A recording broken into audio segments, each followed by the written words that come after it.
জাতিসংঘের তত্ত্বাবধানে নির্বাচন চায় যুক্তরাষ্ট্র। ইউনূস ইস্যুতে বাংলাদেশ যুক্তরাষ্ট্র টাগ অফ ওয়ার। ভারত ও বাংলাদেশের সুষ্ঠু নির্বাচন চায়, তবে প্রধানমন্ত্রীর উপদেষ্টা ও আইনমন্ত্রীর সঙ্গে মার্কিন রাষ্ট্রদূতের বৈঠক। এবার দেখুন বিস্তারিত। জাতিসংঘের তত্ত্বাবধানে নির্বাচন চায় যুক্তরাষ্ট্র। আজ মার্কিন দূতাবাসে পিটার হাসের সঙ্গে বৈঠক করেছেন বিএনপি মহাসচিব মির্জা ফখরুল ইসলাম আলমগীর। মির্জা ফখরুল একাই মার্কিন দূতাবাসে যান এবং একাই পিটার হাসের সঙ্গে বৈঠক করেন।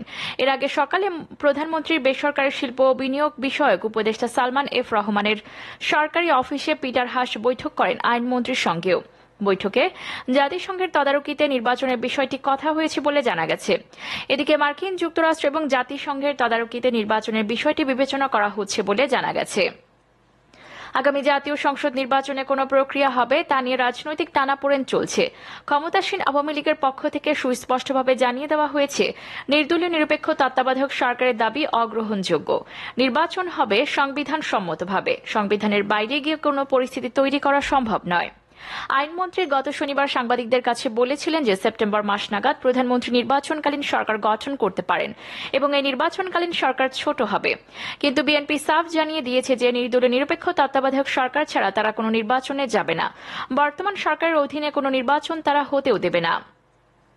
এ নিয়ে এখন কূটনৈতিক পাড়া সরগরম। কূটনীতিকরা বিভিন্ন রাজনৈতিক দলের সঙ্গে দফায় দফায় বৈঠক করছেন, নানামুখী আলাপ আলোচনা করছেন, এমনকি একটি সমঝোতার বিষয় নিয়েও কথাবার্তা বলেছেন।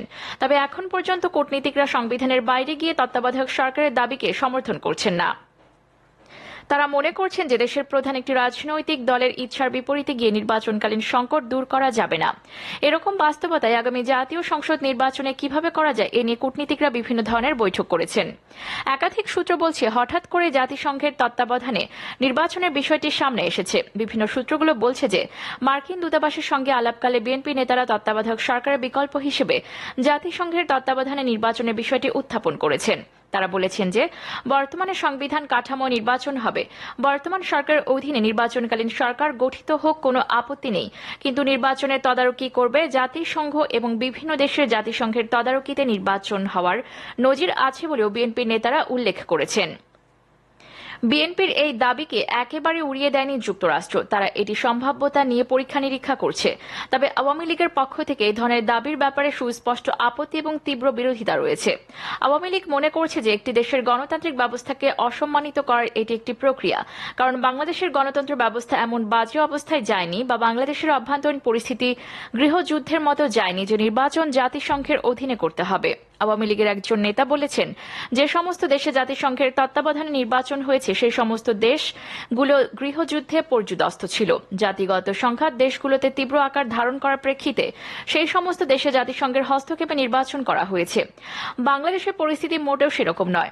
আওয়ামী লীগের নেতারা বলেছেন যে একটি রাজনৈতিক দল দেশকে বিদেশিদের কাছে বিকৃতভাবে উপস্থাপন করছে এবং বিভিন্ন রকমের অপপ্রচার করে বাংলাদেশের ভাবমূর্তি নষ্ট করার চেষ্টা করছে। বাংলাদেশের জনগণই তাদের ভোটের অধিকার রক্ষার জন্য যথেষ্ট এবং দীর্ঘদিন আন্দোলন সংগ্রামের মাধ্যমে বাংলাদেশের মানুষ গণতন্ত্র এনে বলেও আওয়ামী লীগ মনে করে। এরকম পরিস্থিতিতে জাতিসংঘের অধীনে নির্বাচন করার কোনো বাস্তবতা নেই।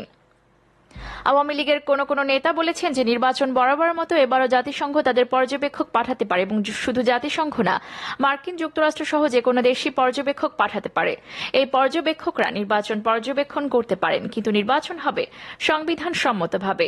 তবে জাতিসংঘের তত্ত্বাবধানে নির্বাচনের ফর্মুলা কি বা এই ধরনের তত্ত্বাবধানে নির্বাচনের রূপকল্প কি, এ নিয়ে যুক্তরাষ্ট্র এখন পর্যন্ত আনুষ্ঠানিক কোনো রকম বক্তব্য রাখেনি। এটি একটি প্রাথমিক প্রস্তাব বিএনপির পক্ষ থেকে এসেছে, এমনটি কূটনৈতিক সূত্র থেকে পাওয়া গেছে। বিএনপির কাছেও জাতিসংঘের অধীনে নির্বাচন করার ব্যাপারে কোনো সুস্পষ্ট রূপরেখা নেই বলে জানা গেছে। তবে বিএনপির অন্তত 2 জন স্থায়ী কমিটির সদস্য বলেছেন, জাতিসংঘ ও অন্যান্য দেশের নির্বাচনগুলোতে যেভাবে তত্ত্বাবধান করেও বাংলাদেশ সেভাবে করবে। অপরদিকে ইউনূস ইস্যুতে বাংলাদেশ যুক্তরাষ্ট্র টাগ অফ ওয়ার। মার্কিন যুক্তরাষ্ট্র আগামী নির্বাচন নিয়ে যেমন করে সরকারকে চেপে ধরতে চাইছে, ঠিক এমনই ভাবে নির্বাচনের আগে ইউনূস অনেকগুলো জটিল কঠিন আইনগত চ্যালেঞ্জের মুখোমুখি হচ্ছেন। ইউনূসকে মনে করা হচ্ছে মার্কিন যুক্তরাষ্ট্রের প্রভৃত প্রতীক, আর এ কারণেই সরকারের ওপর মার্কিন যুক্তরাষ্ট্রের যত চাপ দিচ্ছে ততই ইউনূসের বিরুদ্ধে বিভিন্ন অভিযোগগুলোর আইনি প্রক্রিয়াকে ত্বরান্বিত করা হচ্ছে, এমনটি মনে করছেন রাজনৈতিক বিশ্লেষকরা। নির্বাচনের আগে মার্কিন যুক্তরাষ্ট্রের সঙ্গে বাংলাদেশ সরকার ইউনূস ইস্যুতে রীতিমতো টাগ অফ ওয়ার চলছে।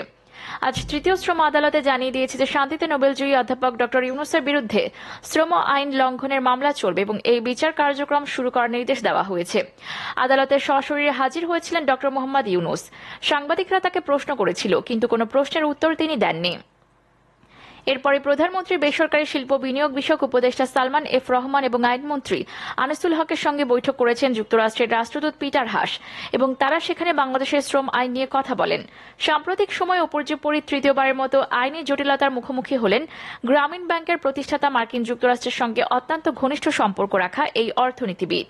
উল্লেখ্য যে এর আগে দুর্নীতি দমন কমিশন ইউনূসের বিরুদ্ধে অর্থ পাচার মামলার তদন্ত শুরুর সিদ্ধান্ত গ্রহণ করে।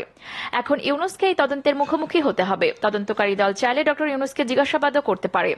অন্যদিকে হাইকোর্টে ইউনূসের কর ফাঁকির মামলায় সরকারের পক্ষে রায় হয়েছে। ডক্টর ইউনূস এই মামলায় হেরে গেছেন, ফলে ইউনূসকে অতিরিক্ত 12 কোটি টাকা আয়কর পরিশোধ করতে হবে।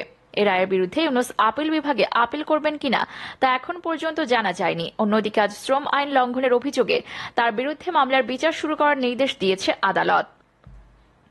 অপরদিকে ভারত ও বাংলাদেশে সুষ্ঠু নির্বাচন চায়, তবে বাংলাদেশে আগামী জাতীয় সংসদ নির্বাচন কিভাবে হবে তা নিয়ে কূটনীতিকদের মধ্যে ক্রমশ ভিন্ন মত দেখা যাচ্ছে। মার্কিন যুক্তরাষ্ট্র সহ পশ্চিমা কূটনীতিকগুলো বাংলাদেশে নির্বাচন নিয়ে যে রকম অবস্থান ব্যক্ত করেছে, সেই একই অবস্থানে নেই ভারত, চীন সহ প্রভাবশালী আরও কিছু দেশ। তবে মার্কিন যুক্তরাষ্ট্রের মতো ভারতও চায় অবাধ, সুষ্ঠু, নিরপেক্ষ নির্বাচন। তবে এক্ষেত্রে ভারতের সুস্পষ্ট কতগুলো অভিমত রয়েছে। তারা মার্কিন যুক্তরাষ্ট্রের সঙ্গে অভিন্ন কাতারে মিলে বাংলাদেশের অবাধ, সুষ্ঠু, নিরপেক্ষ নির্বাচন তদারকি করবে না। বরং ভারত মনে করে যে বাংলাদেশের নির্বাচন এটি তাদের অভ্যন্তরীণ বিষয় এবং বাংলাদেশের জনগণ যেভাবে নির্বাচন চাইবে সেভাবে নির্বাচন হবে। ভারত প্রত্যাশা করে যে নির্বাচন অবাধ, সুষ্ঠু ও নিরপেক্ষ হবে, কিন্তু এই নির্বাচনের সাথে দুটি দেশের ভ্রাতৃপ্রতিম সম্পর্কের কোনো চির ধরবে না। সাম্প্রতিক সময় মার্কিন যুক্তরাষ্ট্র বাংলাদেশে অবস্থানরত সবগুলো দেশের বাংলাদেশের আগামী জাতীয় সংসদ নির্বাচন নিয়ে একটি অভিন্ন প্ল্যাটফর্মে আনার চেষ্টা করে যাচ্ছে। অপরদিকে প্রধানমন্ত্রীর উপদেষ্টা ও আইনমন্ত্রীর সঙ্গে মার্কিন রাষ্ট্রদূতের বৈঠক। প্রধানমন্ত্রী বেসরকারি শিল্প বিনিয়োগ বিষয়ক উপদেষ্টা সালমান এফ রহমান এবং আইনমন্ত্রী আনিসুল হকের সঙ্গে বৈঠক করেছেন ঢাকায় নিযুক্ত যুক্তরাষ্ট্রের রাষ্ট্রদূত পিটার হাস। সকালে প্রধানমন্ত্রীর বেসরকারি শিল্প বিনিয়োগ বিষয়ক উপদেষ্টা সালমান এফ রহমানের সরকারি অফিসে গিয়ে তার সঙ্গে বৈঠক করেন যুক্তরাষ্ট্রের রাষ্ট্রদূত পিটার হাস। এই বৈঠকে আইনমন্ত্রী আনিসুল হক এবং পররাষ্ট্র মন্ত্রণালয়ের একজন মহাপরিচালক উপস্থিত ছিলেন। এ বিষয়ে আনিসুল হক গণমাধ্যমকে বলেন, বাংলাদেশের শ্রম আইন নিয়ে যুক্তরাষ্ট্রের কিছু বক্তব্য ছিল। সেসব বিষয় নিয়ে রাষ্ট্রদূত বাংলাদেশের সরকারের বক্তব্য জানতে চেয়েছেন এবং এই আলোচনা অব্যাহত থাকবে। সূত্রে জানা গেছে, প্রধানমন্ত্রী শেখ হাসিনা আন্তর্জাতিক শ্রম সংস্থার অনুষ্ঠানে যোগ দিতে চলতি মাসেই জেনেভা যাচ্ছেন। তার আগে শ্রম আইন নিয়ে বাংলাদেশের সরকারের বক্তব্য জানল যুক্তরাষ্ট্র।